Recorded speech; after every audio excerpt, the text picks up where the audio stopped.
Muy buenas noches para todo el territorio nacional de Arica Punta Arenas y también para países amigos. Este es nuestro webinar de este mes, muy orgulloso por tantos colegas interesados en este tema. Y como presidente de la Sociedad Chilena de Neumología Pediátrica, con ustedes, Hugo Rodríguez, me corresponde primero recordarles y anunciarles nuestro 20º Congreso Chileno de Neumología Pediátrica. Todos ya saben que el 17 y 19 de octubre nos juntamos todos para conocer temas tan interesantes como el asma severa, la alergia respiratorias, vía aérea, fibrosis quística, imágenes de tórax e infecciones respiratorias. Tenemos una gran cantidad de interesantes invitados. Va a ser el 20º Congreso, así que es un gran aniversario y una gran oportunidad para que nos reunamos para aprender y para hacer camaradería. Vamos a tener varias sorpresas, así que todos invitados a inscribirse. Acuérdense de mandar sus trabajos libres. Así que va a ser una gran reunión ahí donde, en el lugar de siempre, el Hotel Radisson Blu, Plaza El Bosque, acá en Santiago. Así que todos invitados para que empiecen a hacer sus inscripciones y sus reservas. Bueno, pasamos a lo que nos convoca. Llegó la primavera, no encontramos la canción de Yuri, pero no seamos tan rencorosos con la primavera, pero para los que tienen este problema, que es la rinitis alérgica, algunos pueden dar algunos improperios, pero acá no queremos insultar la primavera, sino queremos aprender sobre rinitis alérgica. Y para aprender de rinitis alérgica y alergias, tenemos dos invitados de lujo, ambos de Concepción, de la Universidad de Concepción y del Hospital de Concepción. Tenemos, en primer lugar, nos va a dar una charla muy interesante del punto de vista otorrino-laringológico, el doctor Ricardo Alarcón, que es otorrino-laringólogo y profesor asociado de la Universidad de Concepción.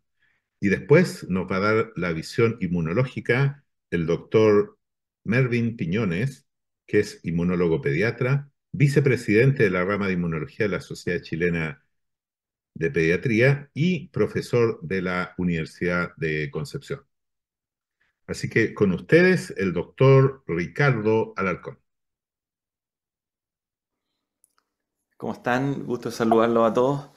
Gracias por la presentación, doctor. Em, bueno, les voy a dar una visión que es la visión bien particular que tenemos los otorrinos sobre la rinitis en general y nos vamos a referir fundamentalmente a la rinitis alérgica. ¿Por qué necesariamente tengo que hablarle de otro tipo de rinitis? Porque para nosotros la salida de moco por la nariz no necesariamente es sinónimo de alergia. Tenemos que hacer varios diagnósticos diferenciales, tanto inflamatorios como estructurales, que nos permiten poder ofrecer el tratamiento que corresponda para cada paciente. Estas son definiciones que son bastante sencillas, pero en el fondo hay una inflamación de la mucosa nasal, que eso define la rinitis, y es una entidad que incluye varios subtipos y suelen tener síntomas en común, salvo algunas sutilezas que las distinguen unas de otras, pero la mayoría de las veces incluyen obstrucción nasal, que no es lo mismo que congestión nasal. La congestión nasal es la sensación de tener algo en la cara, como una sensación de pesadez, y la obstrucción es la dificultad para respirar. Rinorrea, descarga posterior, y en el caso de la rinitis alérgica, por supuesto, además se agrega los estornudos y el prurito de la garganta, de la oreja, de los ojos. Y por supuesto, deben ser persistentes estos síntomas para que se transformen en un problema. Nosotros la clasificamos en rinitis alérgica, de la que vamos a hablar hoy, por supuesto, en rinitis infecciosa y en las rinitis no alérgicas, que fíjense ustedes que ocupa para nosotros más o menos un cuarto de los pacientes que nos visitan, entonces no es menor. Em, la severidad de los síntomas, independiente del tipo de rinitis, para nosotros depende de dos cosas: del grado de afección inflamatoria que tiene y de las alteraciones, no de las alteraciones, pero de la estructura nasal. Y la estructura nasal puede estar alterada y pueden haber hipertrofias de cornete, algunas secundarias alergias, otras veces que tienen que ver con configuración esquelética de los cornetes, o hiperplasia de los adenoides, o desviaciones del tabique, o problemas de la válvula nasal externa e interna. Y la suma de la alteración estructural con la alteración inflamatoria es lo que en definitiva para nosotros le da la severidad de los síntomas a los pacientes. ¿Por qué es tan importante aclararlo? Porque resulta que muchas veces llegan pacientes con un grado de inflamación de la nariz relativamente leve y con muchos síntomas y llevan años usando tratamiento para la alergia, y resulta que de pronto nos damos cuenta de que tiene una tremenda desviación septal, por ejemplo, o una compresión maxilar que determina que tenga menos espacio dentro de la fosa nasal, eh, y sus síntomas en el fondo están fundamentalmente dados por la estructura, más que por la inflamación. Y ahí es donde tiene un rol súper importante corregirlo. Porque muchas veces, en algunas de estas patologías, por ejemplo la hiperplasia adenoidea, que es una de las más frecuentes, al remover los adenoides y remover los biofilms que habitualmente están dentro de los adenoides, disminuye también y tiene un impacto directo sobre la inflamación. Y es así, y es tan marcado, que muchas veces yo les digo a los pacientes que efectivamente están catalogados como rinitis alérgica, pero que además tienen alteraciones estructurales muy severas, que el diagnóstico o la severidad del diagnóstico y la implicancia terapéutica que eso va a tener, lo tenemos que reevaluar una vez que se haya resuelto la alteración estructural. Así de relevante es. Ahora, en términos de rinitis alérgica, todos sabemos que está mediada por IgE, que la prevalencia es bien variable los rangos que hay, pero en términos generales entre el 20 y el 40%, y por supuesto que tiene un alto impacto en muchos aspectos de nuestra vida y que se asocia a otras enfermedades de naturaleza alérgica, algunas mucho más conocidas por ustedes que por mí, como el asma, ¿cierto? Esto me lo voy a saltar porque me da vergüenza hablar de fisiopatología frente al doctor, al doctor Piñón, y seguro él se va a referir a esto. Em, en términos de rinitis infecciosa viral, los resfríos, solo para recordar, en adultos 2 a 5 se consideran normales incluso. Y fíjense en niños, 7 a 10. Y resulta que para que los síntomas pasen, a veces pasan 2 a 3 semanas. Entonces, perfectamente, un niño puede pasar con mocos todo el invierno y no tener ninguna condición patológica, sino que estar cursando reinfecciones de cuadros virales. Se da con mucha frecuencia en las guarderías, especialmente en el caso de los lactantes y en los jardines infantiles, en los casos de los preescolares. Entonces, es una condición que hay que considerar porque a veces la presencia de mocos persistentes tendemos a catalogarla de entrada como un cuadro inflamatorio crónico de naturaleza alérgica, y muchas veces se da en un contexto que es desfavorable para la inmunidad y favorable para los contagios. Y fíjense ustedes que dentro de la rinitis no infecciosa, esta que les contaba yo que ocupaban más o menos un cuarto de las consultas para los otorrinos, hay un montón que tienen que ver con rinitis alérgicas, no alérgicas con eosinofilia, o rinitis alérgicas hormonales, que tienen que ver habitualmente con hormonas del embarazo, y secundarias algunas a medicamentos, como por ejemplo antiinflamatorios. Eh, eh, a mí me pasa con mucha frecuencia que me van a ver pacientes mayores que están tomando medicamentos para tratar disfunción eréctil y les cuesta confesarme en el fondo de que su obstrucción nasal se relaciona directamente con la actividad sexual o con la ingesta de su medicamento. Eh, y hay que sacárselo un poco a tirabuzones y funciona súper bien tratándolo con descongestionantes cuando están en aquello, digamos. Y hay muchos medicamentos que son usados para la hipertensión arterial, que son vasodilatadores y que no son selectivos, entonces también dilatan la mucosa nasal. Hay, por supuesto, algunas que son emocionales, que tienen que ver un poco con el sistema nervioso central y con ciertas alteraciones, pero que son más bien mediadas por, por un mecanismo que se corrige con bromuro y ipatropio. Eh, Tanto la emocional como la idiopática y la vasomotora eh, tienden a manifestarse fundamentalmente como la presencia de rinorrea acuosa bilateral frente a un estímulo. De hecho, casi todas esas están metidas dentro de la rinitis vasomotora. Tienen una prevalencia mucho mayor en las edades mayores de la vida y se caracterizan fundamentalmente porque la persona, por ejemplo, come cosas calientes y empieza a tener rinorrea bilateral acuosa. O, por ejemplo, en los centros de esquí, si ustedes se fijan, de repente hay mucha persona que anda también con los mocos corriendo y habitualmente son pacientes que tienen problemas vasomotores y que, les insisto, responden súper bien al bromuro hipatropio, que desafortunadamente en estos momentos está un poco con quiebre de stock en el territorio nacional. Entonces cuesta mucho tratarlo. Y hay otras rinitis que son atróficas, que tienen algunas condiciones climáticas, pero que normalmente nosotros tenemos que descartar enfermedades autoinmunes o enfermedades infecciosas que afortunadamente en nuestro medio sean bastante poco. Y hay otras rinitis que tienen que ver un poco, más que ocupacionales, con una condición climatológica. Recuerden que uno de los roles de la nariz es calentar el aire o enfriarlo para que llegue siempre a la misma temperatura a la vía respiratoria inferior. Y esa función la cumple tirando más o menos sangre a la nariz.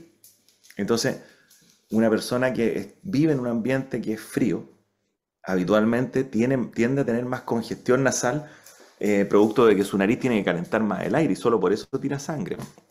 Eh, con mucha frecuencia la gente me pregunta si andar con el pelo mojado cuando uno está enfermo, andar a pata pelada, tiene algún rol. Y en alguna oportunidad leí de que la mayor cantidad de receptores de temperatura, la mayor densidad de receptores de temperatura en nuestra piel está justamente en los extremos, o sea, funcionan como nuestros receptores de temperatura. Y que en el fondo andar con el pelo mojado, el cuerpo asume de que afuera está helado y tiende a tirar más sangre a la nariz. Y por eso se congestiona más la gente. Lo mismo cuando la gente anda a pata pelada, pero eso no quiere decir de que uno se resfríe más, sino que solo está jugando la nariz a calentar el aire que en teoría venía más helado. Los diagnósticos para nosotros habitualmente son clínicos. ¿Y qué nos interesa saber? Si están los síntomas de la rinitis alérgica, que básicamente son picazón, estornudo, moco, eh, y las alteraciones secundarias, que pueden ser alteraciones del olfato, prurito de los ojos, de la garganta, ¿se fijan? Y la lateral es fundamental. ¿Por qué? Porque estos síntomas tienen que ser bilaterales.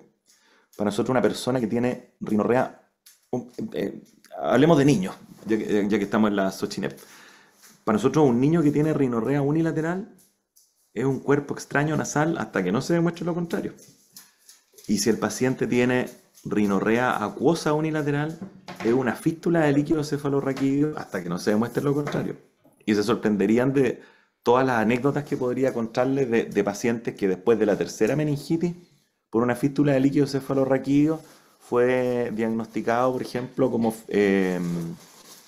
el problema estructural que tenía y pasó 20 años usando tratamiento para la alergia. O pacientes con cuerpos extraños en la nariz que están usando antibióticos o corticoides nasales también, asumiendo que hay una infección. Entonces, es súper importante para nosotros la lateralidad. La edad y el sexo también es importante por lo que les contaba. Recuerden que hacia la tercera aumenta el uso de medicamentos para la presión, para la disfunción eréctil, aparece también la rinitis vasomotora, el embarazo, la progesterona, así como congestiona la placenta y el endometrio, también congestiona la... Y ahí vienen de todos los factores ambientales y los medicamentos que ya habíamos conversado, en donde esta función de la nariz de calentar o enfriar el aire genera los síntomas.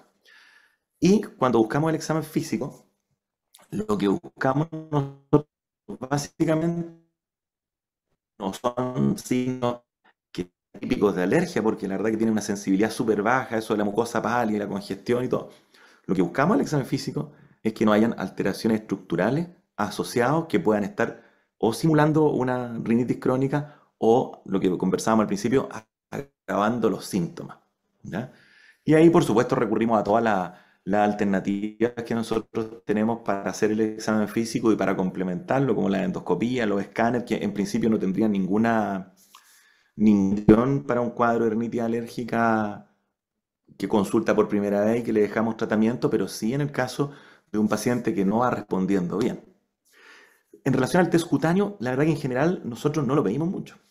No lo pedimos mucho eh, porque tenemos la sensación de que independiente del resultado del test cutáneo, si el paciente está muy sintomático, vamos a tener que dejarle esteroides nasales y antihistamínicos igual, tal vez por menos tiempo, o tal vez no en forma persistente. Pero en principio no nos define si el paciente requiere o no tratamiento. Sí, cuando nosotros creemos de que el paciente podría ser un candidato para que el inmunólogo le haga inmunoterapia. Ahí por supuesto. O cuando estamos pensando en sensibilidades específicas, como una muy importante en mi área, que es la hipersensibilidad a la aspirina. ¿Ya? Siga. Em, la verdad que cada clase de síntomas intermitentes que conocen, menos de 4 días por semana y menos de 4 semanas son síntomas intermitentes y lo que exceda eso son síntomas persistentes.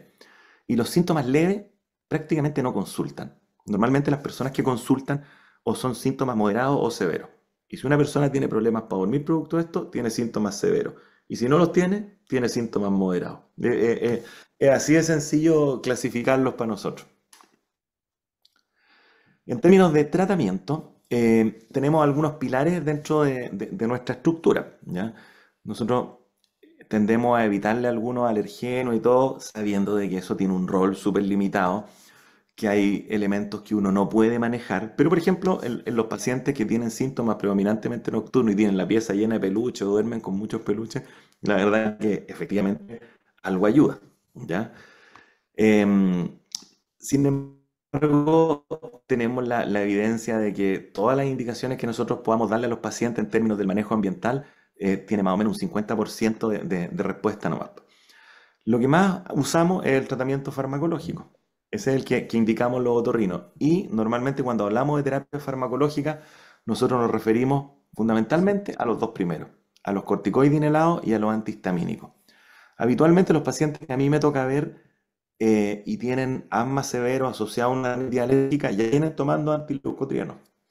Muchas veces llegan pacientes también que solo tienen una rinitis alérgica y están usando corticoides endonasales, antihistamínicos y antileucotrienos. Y la verdad que la mayoría de las veces se los suspendo a los pacientes y me lo agradecen después porque le baja harto las revoluciones a los niños. Los lavados nasales em, existe evidencia en el fondo de que sirven porque remueven la concentración de moléculas alergenas dentro de la nariz. Pero hay una cosa súper importante que uno tiene que entender en relación a los lavados nasales. El mecanismo de defensa de la nariz cuando se siente agredida es la producción de moco. Y los lavados nasales, la nariz los siente como una agresión. ¿Se fijan? Entonces, ¿por qué les comento esto? Porque hay una tendencia a la sobreindicación de los lavados nasales. Yo tengo pacientes que de repente llegan a la consulta porque están en tratamiento por una alergia, que no mejoran, que tienen mucho moco y me cuentan que se lavan la nariz con sinus rinse 8 veces al día. Le suspendo los lavados nasales y se le pasa su rinorrea, ¿ya? Los lavados nasales fueron diseñados y estudiados para remover costras en los postoperados o para tratar de hacer lavados de arrastre de alto volumen y baja presión en los senos paranasales y cuando hay infecciones activas. Y en esas situaciones nosotros no tenemos ninguna duda en indicarlo. Y en rinitis alérgica lo indicamos y efectivamente sea que funciona. Pero, o sea, no es inocuo para la nariz. No es inocuo. Y el lavado nasal, que está demostrado que sirve, le insisto, es el lavado nasal de alto volumen y baja presión, no los presurizados. Los presurizados mojan la nariz solamente. Los que arrastran son los lavados nasales, ¿ya? Existen algunas terapias combinadas a las que no me voy a referir y otras terapias medias alternativas que a veces conversamos. Ahora, los corticoides inhalatorios nasales, recuerden que no son exclusivamente para el uso de la alergia, ¿ya? Nosotros los utilizamos mucho en patologías que no son alérgicas, pero que son inflamatorias, ¿ya? Por eso es que nosotros lo usamos en sinusitis crónica, incluso de repente en sinusitis agudas que tienden a prolongarse. No hay diferencias significativas entre ellos, pero sí hay una cosa que hace la diferencia cuando uno usa los esteroides nasales, que es el correcto uso. Y la verdad que cada vez que me llega un paciente que está con el tratamiento adecuado y no tiene respuesta, me siento entre 5 y 10 minutos con él y con su papá para explicarle cómo usar el inhalador. Eh, y la mayoría de los pacientes, una vez que empiezan a usar bien el inhalador, la verdad que empiezan a tener resultados favorables para su terapia. Los corticoides endonasales además mejoran los síntomas oculares, además ayudan en el control del asma, reducen parcialmente el tamaño de los adenoides en niños, pero eso es transitorio. Y cuando hay una sobreinfección aguda en un paciente que está en tratamiento con corticoides nasales, duplicamos la dosis porque se obtiene un beneficio adicional. Hay algunos efectos adversos que se solucionan mucho con la correcta aplicación, fundamentalmente la epistaxis y las irritaciones. Y hay otros que son muy severos como perforaciones septales y todo, que es francamente por una aplicación traumática del inhalador a través del pituto. Limpiar el pituto del inhalador. Y eso, créanme, no lo hace nadie. Como que el paciente que está en tomar alergia tiene la nariz llena de costra entre amarillenta y verdosa en la entrada de la nariz, que es una condición infecciosa que se conoce como vestibulitis, que habitualmente es por Staphylococcus aureus, y el Staphylococcus aureus, ustedes saben, actúa como un superantígeno dentro de la mucosa respiratoria y por lo tanto tiende a generar más inflamación. Y es fundamental erradicarlo. Y cuando lo erradicamos, es fundamental desinfectar nuevamente el pituto del inhalador. ¿Cuál es mejor? Ya les conté, la verdad que no hay ninguna diferencia entre ellos. Utilizándolos bien, el que sea va a funcionar. Y en relación a los antihistamínicos pasa algo parecido, ¿ya? En general, por supuesto, tratamos de no usarlos de primera generación porque tienen mucha taquifilaxia y además tienen un efecto de sedación que es importante. Fíjense que particular importancia tiene el uso de antihistamínico en los pacientes que están en, que necesitan un rendimiento académico importante por la etapa de la vida en la que estén. Y ahí la verdad que tendemos a dejar antihistamínicos que esté demostrado que no sean como la bilastina o la fexofenadina. Y recuerden siempre, ustedes no les toca ver adultos, pero lo vamos a mencionar igual, que los antihistamínicos en la tercera edad no son inocuos y pueden gatillar crisis de glaucoma agudo en los pacientes que tienen ángulo estrecho y pueden gatillar retención urinaria en los pacientes que tienen problemas de hiperplasia prostática.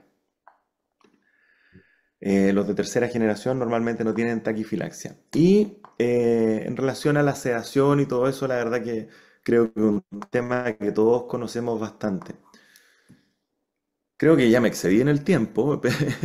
La verdad que básicamente les quería contar un poco sobre eso, y si me permiten terminar de compartir una cosa muy cortita que les quería mostrar, que era básicamente el mensaje que uno quiere que se lleven para la casa, que lo tenía por acá.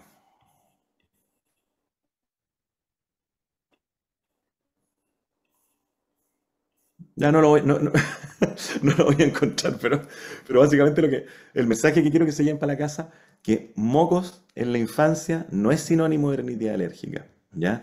Y que muchas veces son pacientes que pueden tener además alteraciones estructurales, habitualmente en la edad pediátrica, alteraciones que tienen que ver con la hiperplasia adenoidea, que la hiperplasia adenoidea a su vez tiene biofilms y gatilla más inflamación, y que los pacientes que no están respondiendo adecuadamente, uno puede optimizar el resultado enseñándole a usar bien el inhalador y cuando aún eso no funciona hay que descartar otras condiciones que pueden estar influyendo dentro de la severidad de los síntomas. Eso por mi parte, doctor Rodríguez.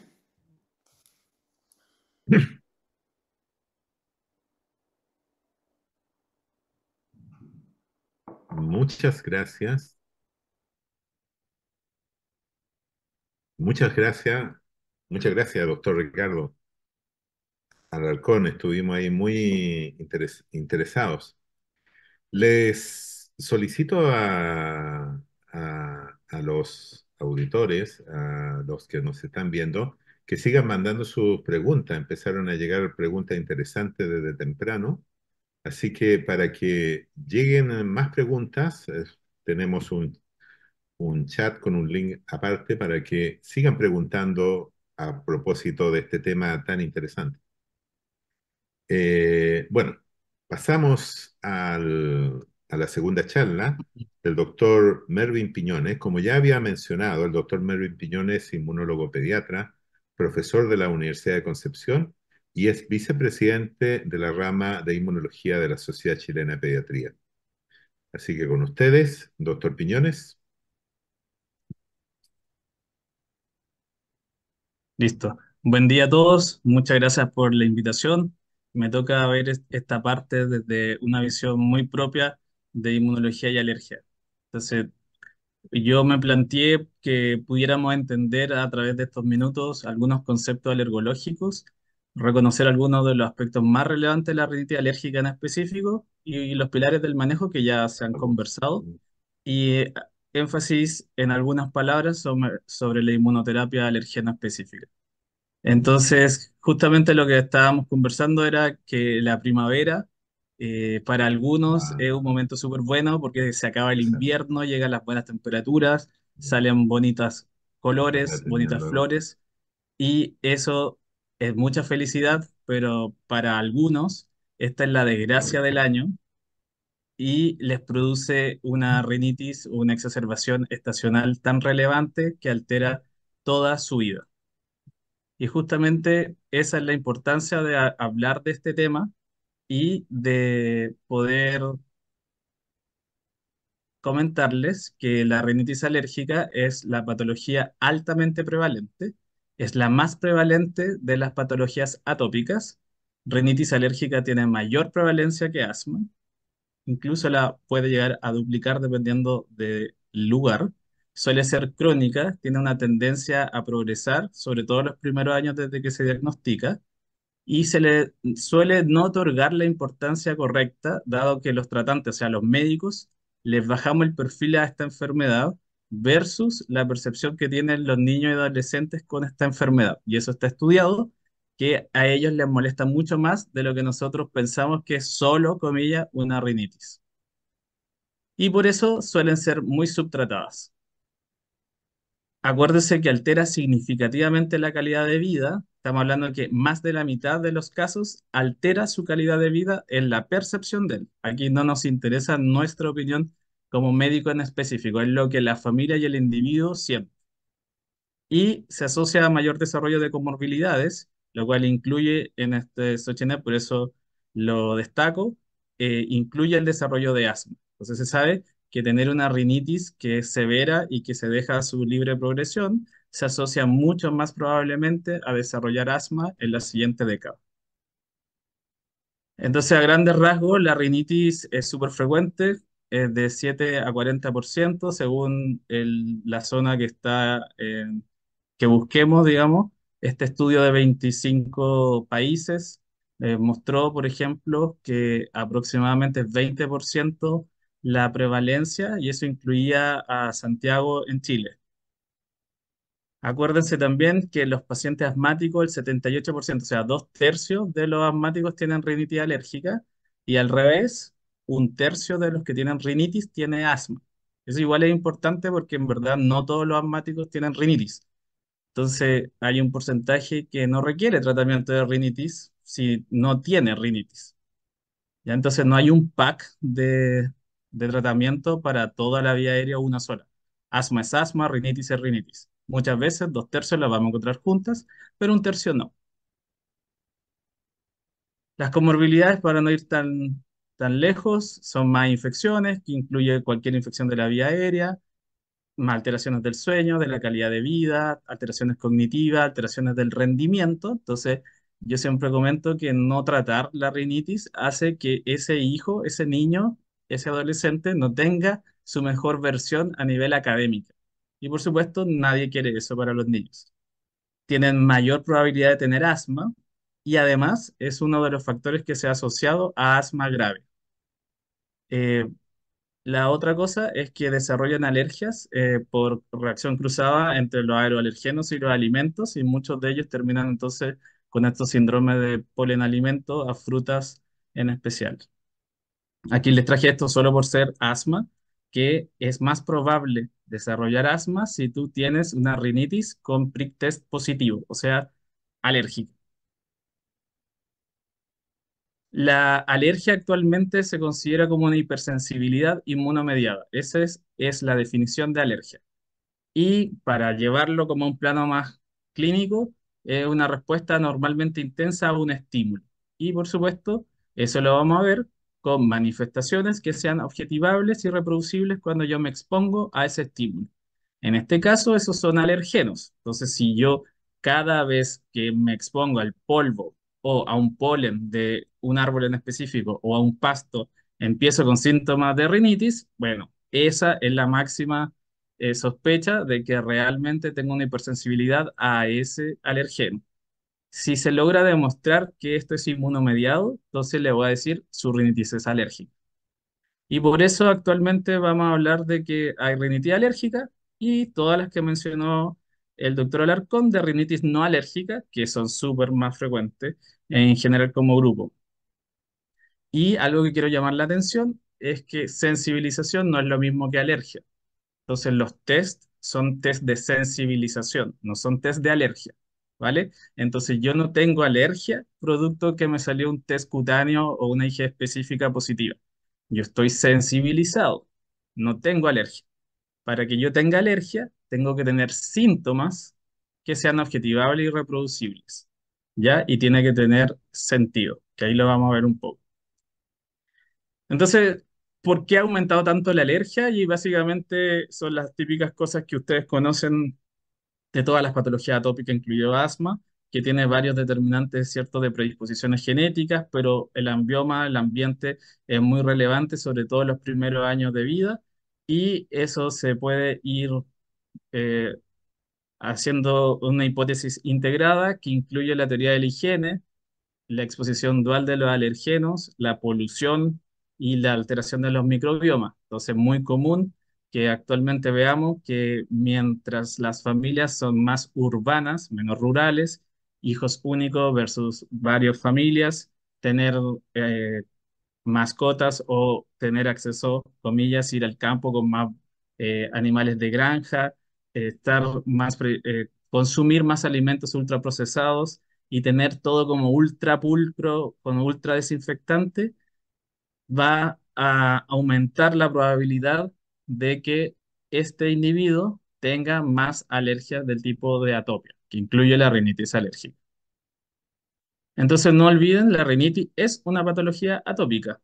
Y la atopia es simplemente esta predisposición que tiene el sistema inmune, producto de todo lo que estamos hablando anteriormente, de que cuando se exponga a uno de estos alergenos, haya una producción de IgE. Eso significa tener atopia. Y aquí les traigo un estudio que fue de seguimiento prospectivo de cientos de niños, donde mostraron qué es lo que iba ocurriendo con ellos a medida que iban creciendo. Y como pueden ver en amarillo está la rinitis y en celeste está el asma. Entonces, la dermatitis es una de las patologías atópicas más frecuentes del lactante, pero finalmente la rinitis es la que empieza a crecer en prevalencia y se termina transformando globalmente como la patología atópica con mayor prevalencia. Algo que me pareció novedoso, así como los fenotipos de asma, es que también existe distintas posibilidades de rinitis. Entonces está la de inicio precoz, que es bastante poco frecuente, pero son lactantes, donde se inician los síntomas y que perduran en el tiempo. La de inicio tardío en la edad preescolar, la de inicio muy tardío en la edad escolar y aquel transitorio que en realidad tuvo y luego ya en el periodo escolar o adolescente se le pasa. En general eso es como lo que ocurre. Entonces muchos de los pacientes con rinitis parten más de la mitad antes de los 6 años y se permanecen con rinitis durante toda su vida. Ese es el gran problema. Y esto un poco se ha visto que al principio es lo que ellos se defienden contra las infecciones recurrentes que tienen, que son normales, como dijo el doctor. 10 resfríos al año es normal, pero luego empieza a desencadenar estos mecanismos de tipo inflamación tipo 2 que llevan a las patologías que se conocen mucho más sobre el asma y la dermatitis atópica. No voy a comentar mucho más de esto, pero cada vez que alguien tiene rinitis, nosotros vamos a sospechar por la clínica que es alérgica porque tiene prurito, ¿ya? Y ese prurito es cualquier parte de la vía aérea síntomas oculares, es muy sugerente de que realmente sea rinoconjuntivitis alérgica. Estos estornudos paroxísticos, o sea, en salva, que tenga crisis una, dos, tres, cuando se expone al alergeno en cuestión. Por ejemplo, jugando en el pasto en verano, jugando en septiembre bajo un árbol, en estacionalidad hablando. Y tener él otra patología atópica, sus padres otra patología atópicas, o que al examen físico veamos los signos de atopia. Lo comentamos y me parece súper relevante, que es súper simple para decir, entonces voy a hacer énfasis de nuevo en lo que dijo el doctor Alarcón respecto a la rinitis. Si tienen más de 4 días a la semana síntomas por más de 4 semanas consecutivas, esta es persistente. Si no cumple eso, es intermitente. No altera su sueño, no altera sus actividades y al paciente no le molesta, eso es leve. Una de tres, moderada. Y si son todas, grave o severa. Y además la vamos a dividir en perenne, tiene los síntomas todo el año por igual, que nos hace pensar que es un alergeno intradomiciliario, siendo lo más frecuente los ácaros y o los hongos. Estacional, que ahí depende de la estación, pero en primavera van a ser los pólenes de árboles y luego entrando ya al verano los pastos, terminando con malezas, y ambas, o sea, tengo perenne, pero también una exacerbación estacional. Y algo que quise traer, que a pesar que podemos hacer la escala y decir porcentajes que aumentan, pero es que un poco joda, es mucho más simple y es lo que hago en la práctica, preguntarle al niño y a la familia que le pongan una nota de 0 a 10 a su rinitis. Es 0, no tiene rinitis, está completamente controlada, y 10 está completamente descontrolada, es la peor rinitis que ha tenido, y que le pongan una nota. Y ahí se ve si tiene menos de 2 es controlada, más de 5 es no controlada. Y de esa forma podemos ir siguiéndolo en el tiempo. Los estudios de sensibilización más comunes son el prick test y la IgE específica. El prick test va a depender el panel de cada centro, así que tienen que estar seguros de qué es lo que quieren buscar y dónde lo van a hacer para asegurarse que el alergeno que ustedes piensan sí está en lo que van a pedir. Entonces acuérdense que los extractos vienen separados, entonces cada lugar crea su batería de panel. Entonces no es lo mismo un prick test en una clínica o en un centro o en un hospital. Son todos distintos. Lo ideal es que se usen estas lancetas del tipo, perdón, multitest, que es para niños, son mucho más rápidos, no duele casi nada, es literal una cosa así, segundos, versus las lancetas, que son las clásicas. Y para hacerlo, recuerden que hay que suspender las terapias de antihistamínicos y requerimos piel sana. Y en cambio, la IgE específica no se ayuda porque no hay que suspender ninguna terapia. eh, no tenemos ningún riesgo de que le ocurra algo producto de eso, salvo que les tenemos que tomar una muestra de sangre, y además usualmente hay single, o sea, se hace de una por una y por lo tanto suele ser más caro.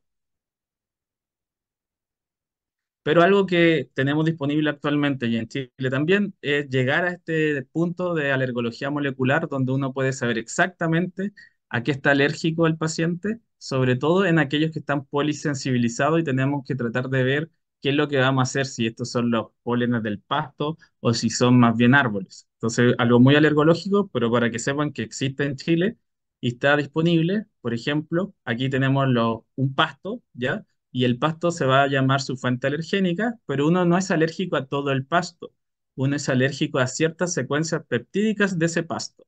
Y a esas secuencias peptídicas le vamos a llamar alergenos. Y ya se conocen los alergenos para cada fuente alergénica. En este caso, el pasto, este en particular, que es el Timothy Pleum pratense, se llama PHL, P y un número, ¿ya? Da igual, pero actualmente sabemos, en verde, son aquellos que realmente te dicen que el paciente sí es alérgico a ese pasto, y en otros colores están los que son reacciones cruzadas, o sea, el paciente es alérgico en realidad a un polen de un árbol y por reacción cruzada reacciona con el pasto. Y eso para nosotros es esencial, porque si queremos hacer la inmunoterapia tenemos que estar seguros cuál es la fuente que está produciendo los síntomas. Entonces, actualmente tenemos disponible este marcador de sensibilización real a pastas. Bueno, ejemplos de este estudio, tenemos el prick test, que sale control positivo, por ejemplo, 4 milímetros. Eso significa que el estudio es interpretable. Si el control negativo es 0, todo lo que está con 3 milímetros por sobre el control negativo se va a considerar que es relevante. Y aquí tenemos dermatofagoide, 8 milímetros, mezcla de pasto 4 y un plátano oriental 3 milímetros. Y en la IG específica nos salió algo similar, pero muy elevado el dermatofagoide, la mezcla de pastos también está alta y la mezcla de malezas también, y el plátano también. Entonces uno dice, bueno, ¿qué hago con esto? El paciente no necesariamente es alérgico a todas esas cosas. Entonces los resultados de los estudios de sensibilización debe otorgarle relevancia a la historia clínica y para eso tenemos que tener un poco más claro qué es lo que sucede en mi ciudad.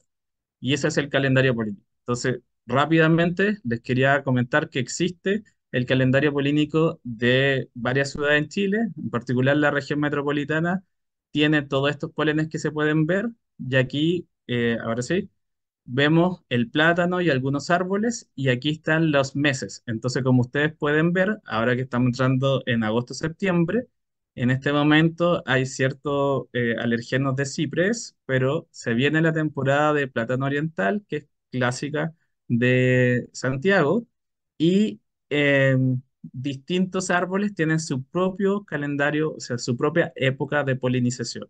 Y entonces esto es importante para otorgarle relevancia a nuestros estudios de sensibilización. Y lo mismo después va ocurriendo, vamos saliendo entonces de la temporada de primavera y llegando al verano también es el pic de los pastos, que son las gramíneas.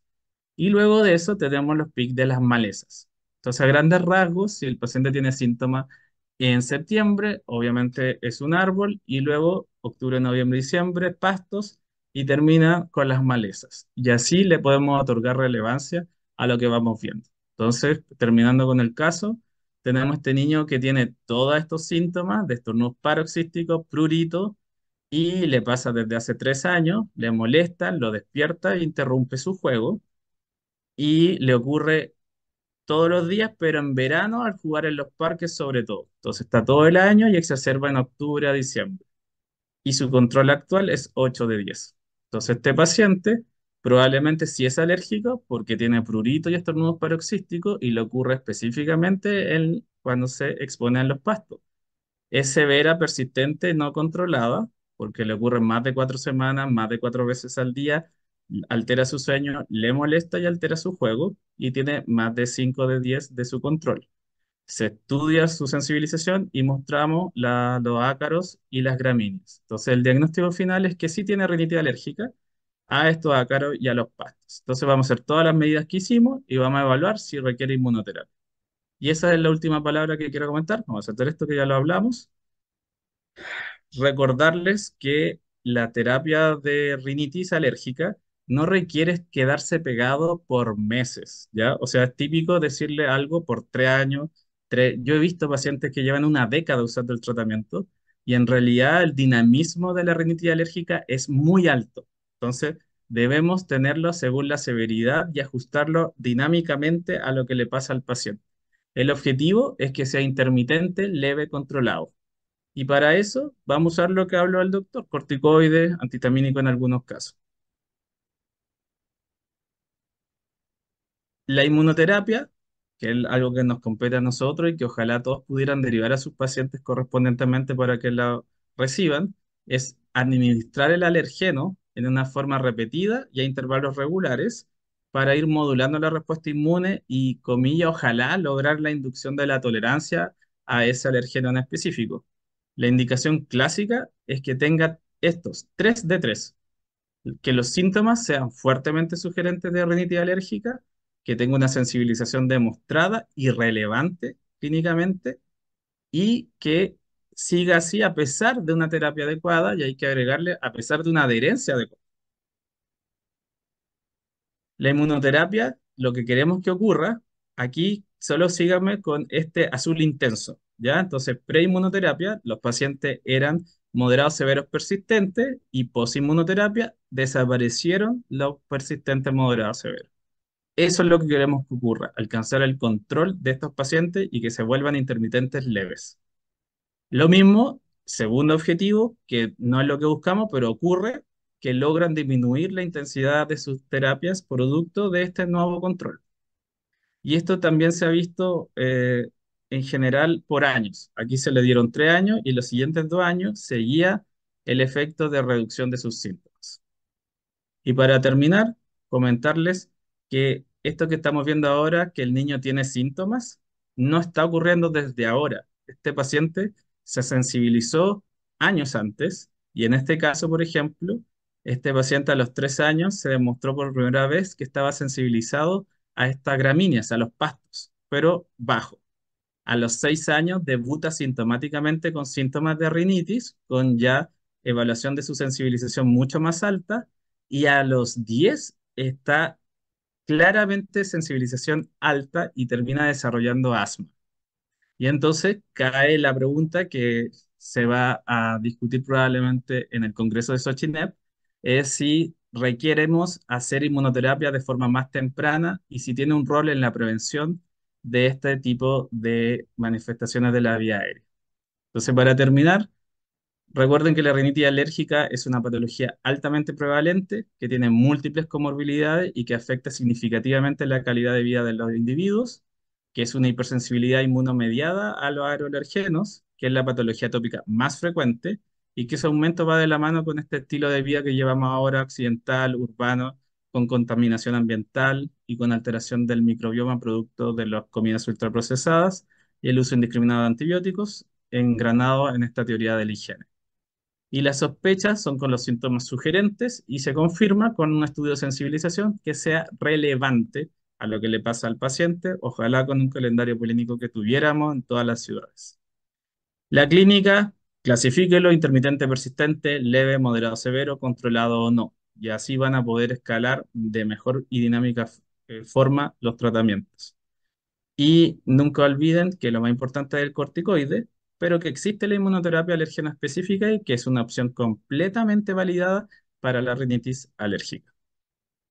Decía que felicitaciones a ambos colegas. Un gusto haberlos tenido en esta mesa para hablar de alérgenos. Ya, Nos preguntan sobre el dipilumab dupilumab. o medicamento. ¿Ah? Dupilumab. ¿Cuándo usarlo? El dupilumab no está indicado actualmente solo para la rinitis alérgica. No tiene una indicación solo por tener rinitis alérgica. Tiene una indicación para asma grave y sinusitis crónica, con o sin poliposis. Sin embargo, está demostrado y se ha ido viendo en las revisiones que los pacientes que lo usan por asma grave también mejoran los síntomas de su rinitis de forma significativa. Así que muchos de los pacientes que tenemos con asma grave, con rinitis, que de hecho eran, bueno, los pocos, todos, mejoran también sus síntomas. Quisiéramos que mejoraran increíblemente mucho más de lo que lo hacen, pero sí. Entonces, resumen, no está indicado solo para rinitis, pero mejora los síntomas de la rinitis cuando está indicado por otra patología atópica. Muchas gracias. Otra pregunta. ¿Qué evidencia hay con los probióticos para el caso de rinitis, tanto manejo como prevención? ¿Hay evidencia? Bueno, yo creo que es un cuestionado tópico, la verdad, porque se sabe que ayuda desde el punto de vista del microbioma. Si el asunto es cuál, por cuánta dosis, por cuánto tiempo, en qué momento, cuál es la ventana de oportunidad de su uso. Así que yo en la práctica no los utilizo. Creo que son importantes, sí, creo que van a tener mayor relevancia más adelante, por supuesto, pero quedan muchas dudas todavía del uso razonable basado en la evidencia. Excelente, una opinión que compartimos todos. Sigamos. Eh, ¿Desde cuándo se puede iniciar tranquilamente el uso de corticoides intranasales? Doctor Alarcón. Miren, la verdad que los corticoides endonasales están autorizados por la FDA a partir de los 2 años en adelante. Sin embargo, hay harta evidencia de que los riesgos que supone palegia hipotálamo hipoficiario son casi cero, ¿ya? Yo creo que lo razonable cuando uno ve un paciente lactante que tiene una inflamación severa de la nariz es hacer lo que decía el doctor Piñones, cosa que comparto plenamente. El uso intermitente de los medicamentos.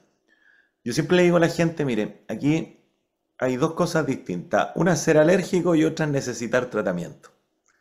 Y la verdad que a todos los pacientes yo les dejo el tratamiento por 3 meses. Y le digo, a los 3 meses lo suspende y me viene a ver cuando vuelvan sus síntomas. Si sus síntomas reaparecen a la semana siguiente, probablemente lo vamos a usar por un tiempo más largo. Pero si aparecen 9 meses, un año más, no pasa nada. Excepto, por ejemplo, los pacientes que tienen una inflamación crónica de la nariz que les está determinando infecciones recurrentes y una alteración mucho más severa, en donde ahí cambia un poco el contexto. En el caso de los lactantes, Doc, hago lo mismo. O sea, si hay un lactante menor que requiera, que tenga mucha inflamación de la mucosa nasal, voy a usar el corticoide, off-label, por supuesto, pero por un periodo no más allá de un mes probablemente. La aprobación, le insisto, es a partir de los 2 años de edad, pero los riesgos que supone en menos de esa edad es muy bajo. Ahora, hay que ser súper realista y la aplicación adecuada de un esteroide nasal en niños muy chicos es extremadamente difícil. Extremadamente Sí. difícil. Porque ustedes tienen la fortuna de la aerocámara, en donde le aplican el inhalador en la aerocámara y el niño puede estar llorando dentro de la aerocámara y le va a llegar igual el medicamento a los bronquios. Sin embargo, No es tan así, en el caso de la no es tan nariz, así, el flujo turbulento también nos traiciona. ya, ya. En el caso de la nariz, fíjese usted que basta con que el paciente esté llorando, tenga la nariz llena de moco y ya el moco va a diluir el corticoide y lo va a tirar para afuera. O los pacientes entusiastas que se ponen el spray en la nariz y después se tapan la nariz e inspiran fuerte para que el medicamento penetre, se lo tragan todo. Entonces es un equilibrio que es súper complejo de alcanzar para que el inhalador nasal funcione bien. Los ingenieros que diseñan los dispositivos están al debe con nosotros para poder administrar bien los medicamentos dentro de la nariz. A propósito, una pregunta. ¿Desde qué edad, doctor Piñones, desde qué edad Sí. uno puede pensar en mecanismos de tipo alérgico en una rinorrea? Porque me ha tocado niños recién nacidos con rinorrea persistente, que a propósito de lo que contaban, algunos colegas ya están indicando antihistamínicos, entonces uno Miren, se dice, pero si probabilidad, tiene un la mecanismo de alergia, probabilidad, la probabilidad de una rinitis alérgica en el menor de un año es cercana a cero. Ya, eso dicen los estudios, cercana a cero. O sea, no puedo decir que ninguno existe, porque de hecho nos hemos llamado sorpresivamente, la más pequeña que vi era de 6 meses, que tenía hongos en la casa y que salía, de hecho, sensibilización positiva al hongo, que era justo el que tiene en la casa. O sea, tampoco no puedo ser el loco, pero es el 1%. Eh, excelente. Por lo tanto, en el menor de un año con rinorrea persistente, ¿qué le recomienda usted, doctor Alarcón, a la mamá? Descartar condiciones estructurales. Recuerde que la rinorrea se puede dar perfectamente como síntoma de una atresia de Coana unilateral, y resulta que en la medida que no le hagamos el estudio completo con endoscopía, tomografía, eventualmente no vamos a hacer el diagnóstico diferencial.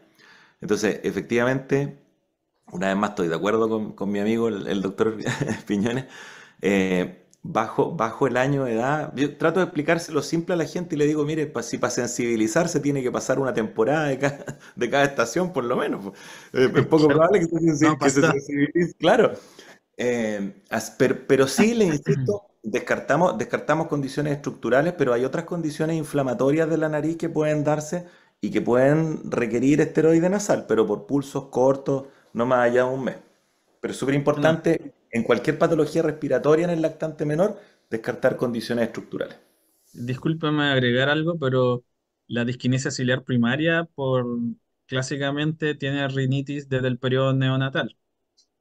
Así que igual no olvidar que que la doctora Herrera ya tiene un grupo de pacientes importante de disquinesia ciliar primaria en Chile, así que sí sigue existiendo y va a existir, así que no lo olvidemos. Nos llegan muchas preguntas sobre qué tratamiento es mejor, qué otras cosas más o menos que se han contestado. Pero a propósito, los antileucotrienos que en asma están cada vez más desprestigiados, ¿en Sí, rinitis tienen alguna utilidad? miren, voy a hacer mi visión, pero para mí es lo mismo que asma. O sea, como monoterapia, esto se dice ya de hace una década que no debería usarse nunca como monoterapia. Eso es una cosa. Entonces, ¿cuándo se usa? Básicamente cuando el corticoide está transitoriamente contraindicado. Por ejemplo, una epistaxia aguda en ese momento, no lo puedo usar. No hay muchas otras contraindicaciones como absolutas del uso de corticoides. Entonces, a veces sale solamente como una opción de agregárselo al antihistamínico cuando no puedo usar el corticoide en la presencia de asma. Y también por un periodo corto, porque sabemos todos los efectos adversos y el warning mundial que hay al respecto. Así que eso. Yo les Muy conté, bien. me dedico más a suspender los leucotrienos que a indicarlos. Gracias. Doctor Alarcón, a propósito de la vestibulitis y una costumbre muy arraigada en los niños a propósito de muchas condiciones, el encontrar los dedos en la nariz buscando quizás qué cosa, la vestibulitis, que también podría facilitar epistaxis y otras cosas. ¿Cuál es el manejo claro de una vestibulitis, aparte de amarrarle las manos a la espalda al niño? Sí, sí, mire, la vestibulitis, probablemente el síntoma más frecuente de la vestibulitis, por lo llamativo que es la epistaxis recurrente. Esos niños que normalmente está como en el inconsciente colectivo, que se tienen que cauterizar porque tienen epistaxis recurrente, la mayoría de las veces tienen vestibulitis y mejoran súper bien con 10 a 14 días de mupirocina en ungüento endonasal.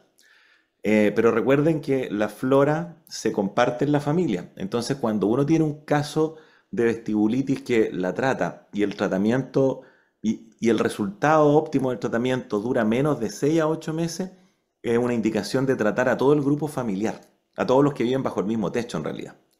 Y esa es una manera que permite que el resultado del tratamiento dure un poco más. Bien. Nos llegan muchas preguntas respecto de manejo, o sea, de estudio.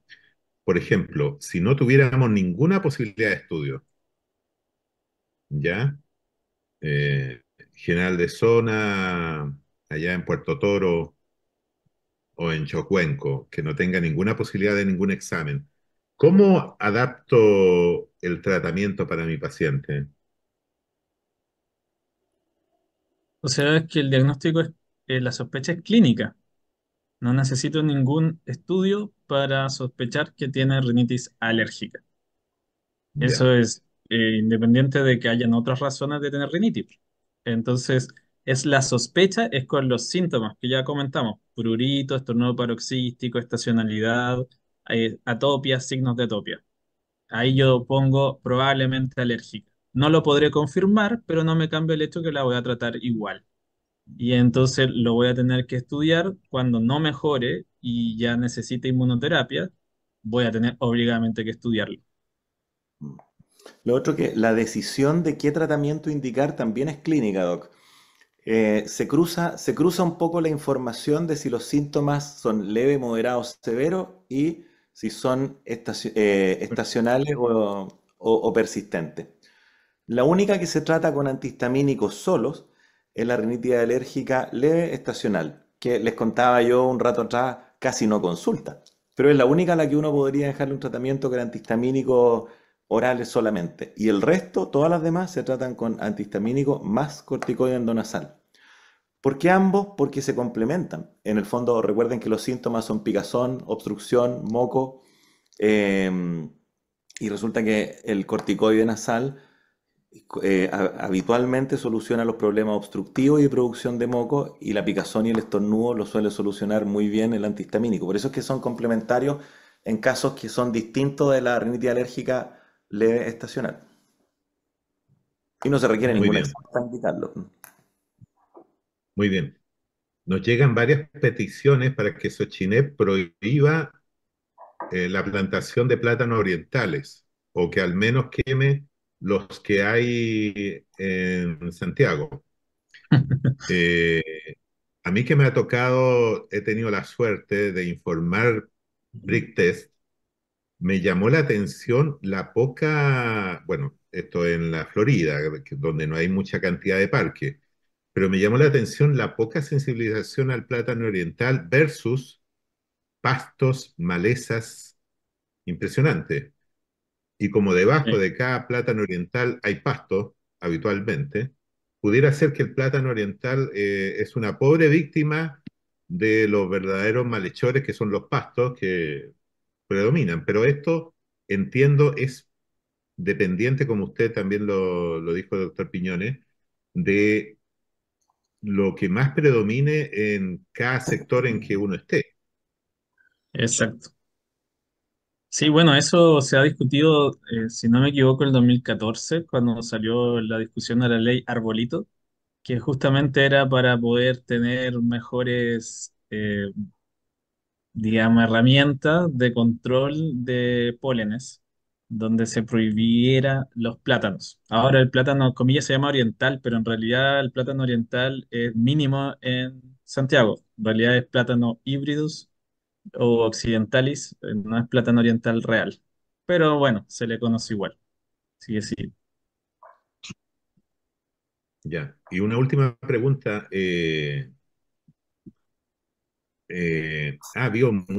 Hubo, primero, mucho colega insiste en usar antihistamínicos prácticamente todo el año, pero dentro de esto, ¿hubo alguna información de que era conveniente ir rotando los antihistamínicos? Casi como por Mm, deporte, y algunos lo hacían cada 3 meses, cada 6 meses. sí, ¿Hay alguna evidencia actual de eso? no. Para mí es parte de los mitos y leyendas de la historia de la medicina. Pero que cuesta sacarlo a algunos colegas. ¿Ah?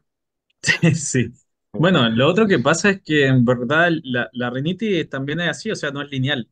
Entonces, por supuesto, hay momentos que está peor, hay momentos que está bien, pero no es que dejó de hacer efecto el antihistamínico, es que el antihistamínico no es el medicamento de elección, es solo para la intermitente leve. Por lo tanto, cuando ya está persistente, moderada, severa, necesita corticoides, no antihistamínico.